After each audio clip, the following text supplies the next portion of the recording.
بسم اللہ الرحمن الرحیم اللہم صلی علی محمد وعلی آل محمد کما صلیت علی ابراہیم وعلی آل ابراہیم انک حمید مجید۔ آج ہمارے اس درس حدیث کا موضوع ہے علاج معالجہ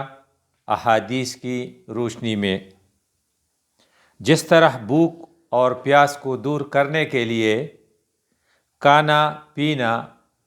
اللہ پر توکل کے منافی نہیں ہے، اسی طرح بیماری سے شفا پانے کے لیے دوا دارو کرنا بھی توکل کے منافی نہیں ہے۔ آدمی کو بیماری کا علاج کرنا چاہیے، اور علاج کے سلسلے میں رسول اللہ صلی اللہ علیہ وسلم نے جو ہدایت دی ہے اس کا خلاصہ اس طرح بنتا ہے کہ اللہ نے کوئی بیماری ایسی ایجاد نہیں کی جس کی دوا اس نے پیدا نہ کی ہو سوائے بڑھاپے اور موت کے۔ مریض کو علاج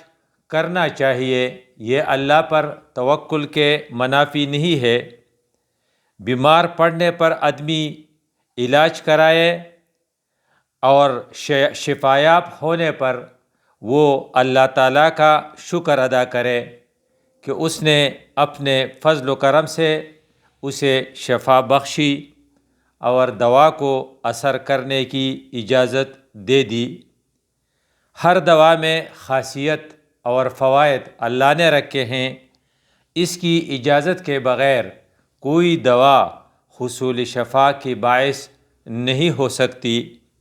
اور رسول اللہ صلی اللہ علیہ وسلم نے ہمیں یہ بھی فرمایا کہ آپ باقاعدہ علم طب کے تکمیل سے قبل کسی کا علاج نہ کرائے، اور اگر کوئی آدمی کسی کا علاج بغیر طب کے علم کو حاصل کرنے کے کرتا ہے تو وہ اس کے نقصان کا ذمہ دار ہوگا۔ رسول اللہ صلی اللہ علیہ وسلم نے جس طریقے سے ہمیں سمجھایا ہے وہ یہ ہے کہ وہ لوگ جو سرے سے طب نہیں جانتے، علم طب کی تکمیل نہیں کرتے اور اپنا شفاخانہ یا ہاسپٹل کھول لیتے ہیں، یہ حکومت کی اجازت کے بغیر اور کسی مستند ادارے کی سرٹیفکیٹ کے بغیر اگر ایسا کرتے ہیں تو وہ اللہ کے بھی ذمہ دار ہوں گے اور مخلوق خدا کی بھی، کہ اگر اس علاج سے اس کی موت واقع ہو جائے تو پھر یہ اس کی ضمانت یہ بر دے گا کسی ناقص طبیب کی علاج سے کسی مریض کی موت واقع ہو جائے تو وہ مریض کے ورثاء کو خون بہا ادا کرے گا۔ اللہ کے رسول نے اس سلسلے میں جو ہدایت دی ہے اس میں سے ایک اس طرح ہے، رسول اللہ صلی اللہ علیہ وسلم نے فرمایا ما انزل اللہ داء، اللہ تعالیٰ نے کوئی ایسی بیماری نازل نہیں کی ہے الا انزل له شفاء، مگر اس کے لیے علاج اس نے پیدا کیا ہے۔ گویا کہ ہر بیماری کا ایک علاج، جس طریقے سے بیماری اللہ کی ایجاد کردہ ہے اس طریقے سے اس کے لیے علاج بھی اللہ کا ایجاد کردہ ہے۔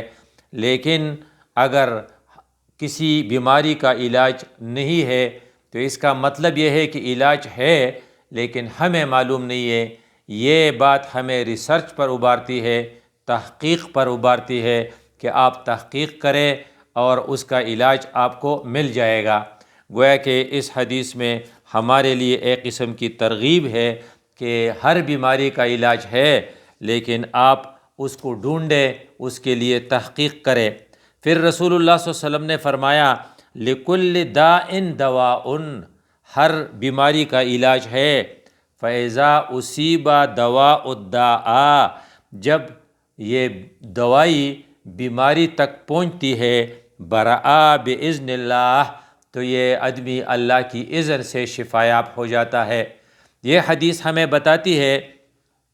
کہ آپ دوائی پر یقین نہ رکھیں، اللہ پر نگاہ رکھیں۔ ایک ہی دوائی دو قسم کے مریضوں کو دی جاتی ہے، جو ایک ہی قسم کی بیماری میں مبتلا ہو، ایک ٹھیک ہو جاتا ہے اور دوسرا مر جاتا ہے۔ یہ کورونا کے اس کرائسس میں ہماری ایکسپیرینس تھی کہ جن لوگوں کو اچھی سے اچھی دوائیاں اور اچھے سے اچھے ہاسپٹل فراہم کیے گئے، وہ بیماری کے ساتھ ساتھ اکثر شفایاب نہ ہوئے اور وفات پا گئے، جبکہ وہ لوگ جو غریب تھے اور انہوں نے گھروں پر علاج کیا، اللہ تعالیٰ نے ان کو شفا دی۔ تو گویا کہ شفا جو ہے یہ اللہ کے ہاتھ میں ہے، اور آپ اللہ سے دعا کریں کہ اس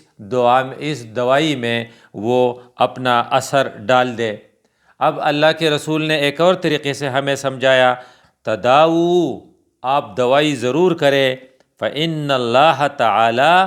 لم یزع داء الا وضع له دواء،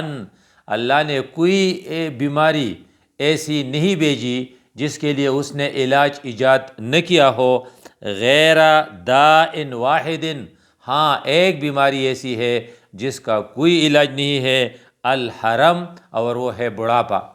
گویا کہ اللہ کے رسول نے ہمیں بتایا کہ بڑھاپے کی دوائی تو نہیں ہے، بڑھاپے کو آپ جوانی میں تبدیل نہیں کر سکتے، باقی ہر بیماری کا علاج ہے، اس لیے اب دوائی کرے۔ ایک اور حدیث میں ہے کہ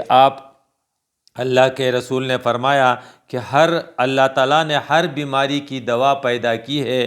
سوائے موت کے، یعنی موت کا کوئی علاج نہیں ہے، بڑھاپے کا کوئی علاج نہیں ہے۔ اور پھر اللہ کے رسول نے ہمیں بتایا، تداؤ ولا تداؤ بحرام، آپ علاج کریں لیکن حرام چیزوں سے، مثلا شراب وغیرہ سے، خنزیر وغیرہ سے دوائی نہ کریں، اس سے اپنے آپ کو بچائے، کیونکہ یہ چیزیں دوا نہیں ہے بلکہ یہ ایک بیماری ہے۔ پھر ڈاکٹروں اور طبیبوں کو سمجھانے کے لیے اللہ کے رسول نے فرمایا، من تطبب ولا يعلم منہ الطب فہو ضامن، جس نے کسی مریض کا علاج کیا اور خود وہ شخص طبیب نہ تھا، خود ڈاکٹر نہیں تھا، خود اسپیشلسٹ نہیں تھا، خود اس کو ایکسپیرینس نہیں تھی اور اس کو عبور نہیں تھا، اور پھر بھی اس نے کسی بیمار کا علاج کیا اور اسے نقصان پہنچائے، تو وہ خون بہا ادا کرنے کا ذمہ دار ہوگا۔ اس لیے فرماتے ہیں کہ آپ علاج کریں بیماری کے لیے، اللہ نے علاج بھی بھیجا ہے اور علاج میں اثر اللہ ہی ڈالتا ہے، اس لیے آپ اللہ کی طرف توجہ دیں، اور جب تک آپ فلی کوالیفائڈ نہ ہو تو کسی مریض کا علاج نہ کرے۔ اگر آپ نے ایسا کیا تو آپ اللہ کے ذمہ دار ہوں گے اور قیامت کے دن اس کی سزا پائیں گے، اور دنیا میں بھی حکومت کو چاہیے کہ وہ آپ سے اس کے مریض کے نقصانات کا تاوان یا خون بہا لے۔ اقول قولی ھذا استغفر اللہ لی ولکم ولسائر المسلمین۔